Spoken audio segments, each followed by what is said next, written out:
లాభం లేదు జగదీశ్వరి. మనం వదిని హాస్పిటల్కి తీసుకెళ్లాల్సిందే.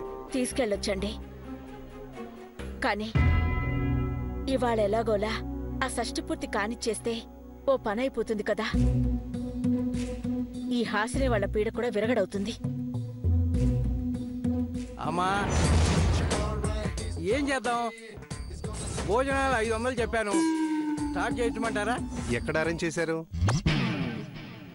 ఏమండి, ఇప్పుడు భోజనాల సంగతి అంత అవసరమా చెప్పండి? నాకైతే చాలా టెన్షన్ గా ఉందమ్మా. మీ అమ్మేదిరా? ఒక రూమ్ లో దాచేసి బయట బోల్ట్ పెట్టేశా. కేకలు పెడుతుంది కదరా. ఈ గోల్లో ఏం వినిపిస్తుంది బాబాయ్? గదిలో పెట్టారు సరే, పరిష్కారం ఏది అని. ఏం లేదు బ్రహ్మచారి, గుట్టు చప్పుడు కాకుండా అమ్మని దాచిన రూమ్కి నాన్నని పంతులు గారిని తీసుకెళ్ళి అక్కడే 3 ముళ్ళు లేపిస్తే సరి. ఏమంటావు అమ్మా? ఇందులో అనేదేముంది? సూపర్!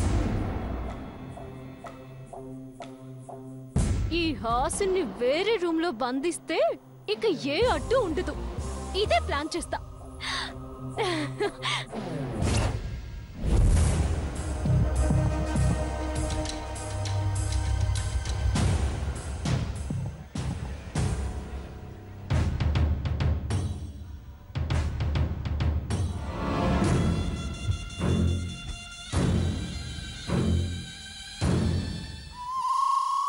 అమ్మా, అడగకుండానే జన్మనిచ్చావు,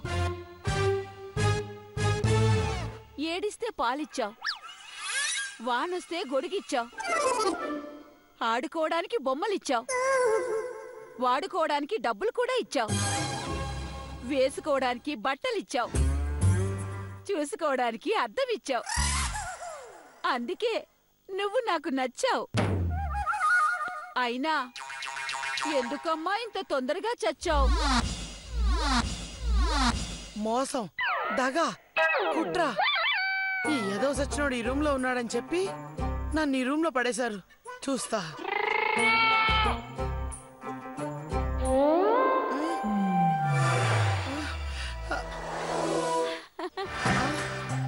అంటే బయట గొళ్ళెం పెట్టారన్నమాట.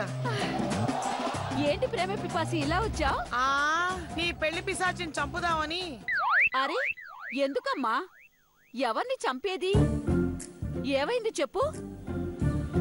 అవును, నీ షష్ఠి పూర్తి కాలేదా? కాలేదు గాని నువ్వేంటి పైకి చూస్తూ అమ్మతో మాట్లాడుతున్నావు? అమ్మ రావట్లేదని మా పక్కింటబ్బాయి చెప్పాడు. ఇక్కడే కూర్చోమన్నాడు. వస్తుందంట. అంతలో మా అమ్మ గుర్తొచ్చింది, మాట్లాడుతున్నాను. దీన్ని బంధించి నన్ను బంధించి బయట వాళ్ళు ఏం చేస్తున్నట్టు?